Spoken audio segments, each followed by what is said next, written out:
हाँ जी, तो एक और मंगल एक और दंगल, बड़ी इंटरेस्टिंग अपडेट्स आपके लिए लेके आ गया हूँ पूरे हफ्ते की। स्टार्ट करते हैं। आज की जो पहली अपडेट है वो है 4G प्लान्स को लेके। अब ये वाली खबर ना मैंने स्टार्टिंग में थोड़ी सी दुखद डाल दी है, क्योंकि आपको ये बताना जरूरी था कि 4G के प्लान्स के जो प्राइस हैं एक और बार कार्ड्स पे है बहुत जल्दी हाइक होने वाले हैं। सीन ऐसा था कि लास्ट टाइम जब 4G के प्लान के प्राइसेस इन लोगों ने बढ़ाए थे सारी कंपनीज ने, तो वो ऑलमोस्ट 2 साल के बाद बढ़े थे। लेकिन इस बार कंपनीज इतना वेट नहीं करने वाली हैं प्राइसेस बढ़ाने के लिए। और हम एक तरफ खुश हो रहे थे कि 5G आने वाला है अगस्त में, तो प्राइस का डिफरेंस रहेगा, तो कौन 5G पे जाएगा नहीं जाएगा। तो टर्न्स आउट कि सिस्टम बिल्कुल उल्टा जाने वाला है। 4G और 5G के प्राइस प्लान्स के अंदर बहुत ज्यादा डिफरेंस नहीं होने वाला है। और आपको शायद याद होगा कि 2G और 3G में जब ट्रांजिशन हो रहा था तब हम लोगों को जो प्लान्स देखने को मिल रहे थे वो ऑलमोस्ट काफी ज्यादा सिमिलर से थे। 2G का प्लान अगर 250 रुपए का है तो 3G वाला 260 का है, 270 का है। 10-5 रुपए के फर्क में आपको 3G के प्लान्स मिल रहे थे 3G लॉन्च होने के बाद।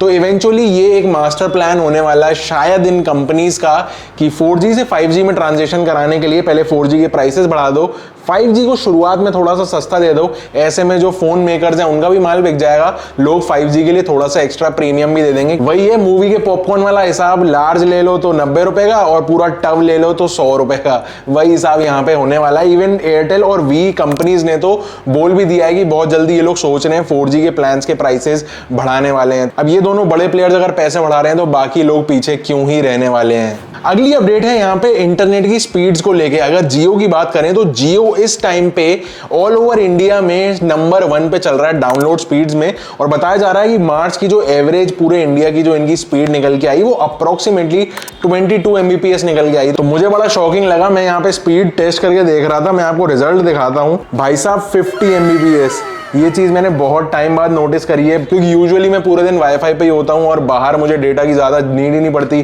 स्टूडियो से घर, घर से स्टूडियो, दोनों जगह वाईफाई। आप चेक करके बताना वैसे आपके पास अगर जियो की सिम है तो कितनी स्पीड आ रही है। और वी की जो स्पीड हो गई है वो पहुंच गई है 18 Mbps। वहीं पे एयरटेल की बात करो तो एयरटेल नंबर 3 पे चल रहा है विद 14.7 Mbps। अब यहाँ पे ये पूरा गेम ही उल्टा हो गया। पहले क्या होता था कि एयरटेल की स्पीड सबसे अच्छी आती थी, स्टेबल होती थी, और जियो सबसे नीचे आता था। लेकिन इस टाइम तो भाई पूरी गेम ही पलट गई है। आपके पास कौन सा नेटवर्क है और कितनी स्पीड आ रही है चेक करके नीचे मुझे कमेंट करके बताना, क्योंकि मुझे लग रहा है कि एक्चुअल में इन लोगों ने कुछ अपने टावर्स अपग्रेड करे हैं जिस वजह से इतनी बढ़िया स्पीड आने लग गई है। नेक्स्ट अपडेट है यहाँ पे स्टारलिंक सैटेलाइट ब्रॉडबैंड को लेके। अब स्टारलिंक का नाम किसने ही नहीं सुना होगा। अब भले इंडिया में एंट्री नहीं हो रही, बाहर तो काम चल ही रहे हैं ना।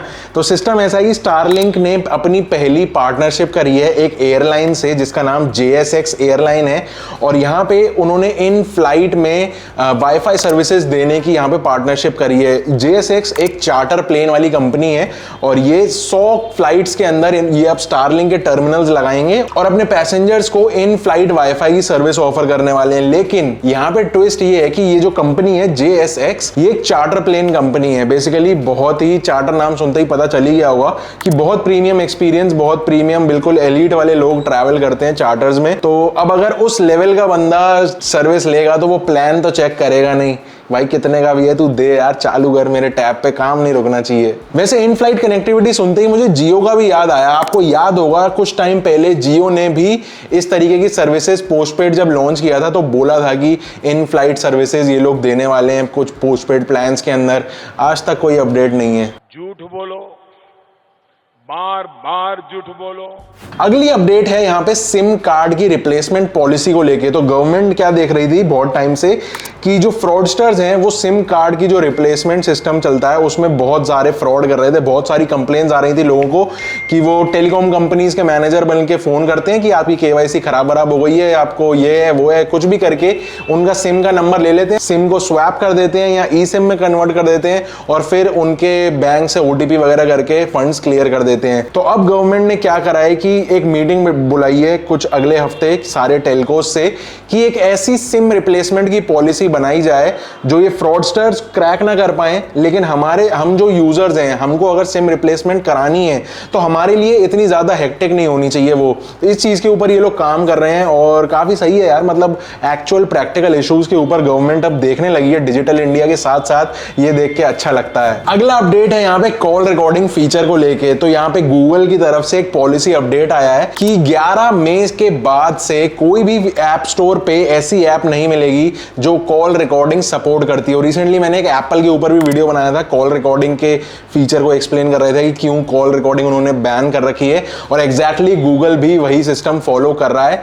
अब से गूगल का यह कहना है कि प्ले स्टोर पे कोई भी ऐप ऐसी नहीं मिलने वाली है जो आपको कॉल रिकॉर्डिंग करने दे अगर आपका फोन का मैन्युफैक्चरर बाय डिफॉल्ट अपने डायलर के अंदर कॉल रिकॉर्डिंग का फीचर दे रहा है, तो सिर्फ वही आप यूज कर सकते हो। अब एक वो तो एंड्रॉइड है यार, मतलब इकोसिस्टम ऐसा है कि आप कोई भी बाहर की एपीके दुनिया भर की आ जाएंगी वो यूज कर लेंगी। पहले क्या था कि प्ले स्टोर पे उन्होंने कॉल के अंदर रिस्ट्रिक्ट करी थी, फिर उसके बाद एप्स ने क्या किया था कि एक्सेसिबिलिटी वाले फीचर को यूज करना स्टार्ट कर दिया था कॉल रिकॉर्ड करने के लिए, तो अब उसको भी बैन कर दिया है। और फाइनली प्ले स्टोर से सारी सफाई हो जाएगी कॉल रिकॉर्डिंग एप्स की, तो आपको थर्ड पार्टी ऐप सारी यूज करनी पड़ेंगी। यूज करते हो क्या कॉल रिकॉर्डिंग में, से बताना जरा नीचे कमेंट करके लिख देना। आज की फाइनल अपडेट है जियो के ARPU को लेके। तो लास्ट टाइम अगर आपने टेलको मसाला देखी होगी तो मैंने बताया था कि जियो क्या कर रहा है कि अपने जो डेड यूजर्स हैं उनको रिमूव कर रहा है अपने नेटवर्क से, जिससे कंजेशन कम हो, कुछ यूजर्स जो इनएक्टिव हैं उनको सर्विस ना देनी पड़े, और ऐसे में जिनको मिलनी चाहिए हम आपके जैसे उनको थोड़ी सी बेटर सर्विस मिल पाए। तो ये करने से क्या हुआ कि अब जो जियो का ARPU है वो एकदम बूस्ट हो जाएगा, क्योंकि यूजर्स कम और रेवेन्यू उतना नहीं, सिर्फ इनएक्टिव वाले हटा दिए, तो यहाँ पे ARPU बढ़ जाएगा। तो ओवरऑल अच्छी चीज है क्योंकि उनके कुछ एक्सपेंसेस भी कम हो जाएंगे। तो एक अच्छी पॉजिटिव अपडेट हो गई कैश रिच टेलीकॉम प्लेयर के लिए। आज के लिए इतना ही था। कौन सी आपको बेस्ट लगी अपडेट मुझे नीचे कमेंट करके बताना। और मैंने एक स्पेशल चैनल बनाया जहां पे मैं P2E गेम्स, ब्लॉकचेन और सारे जो NFT के नए नए प्रोजेक्ट्स आ रहे हैं जिसमें हम पैसे कमाने के लिए घुस रहे हैं, सारी दुनिया Web3 की चल रही है, NFT फाइट के नाम से चैनल है, चाहो तो जाके फॉलो कर लेना। रेगुलर नए नए वीडियोस वहां पे तगड़े आने वाले हैं। मिलता हूं आपसे अगली वीडियो में। पसंद आई हो तो लाइक कर देना, सब्सक्राइब कर देना चैनल को। Until then stay safe, stay sarcastic, see या।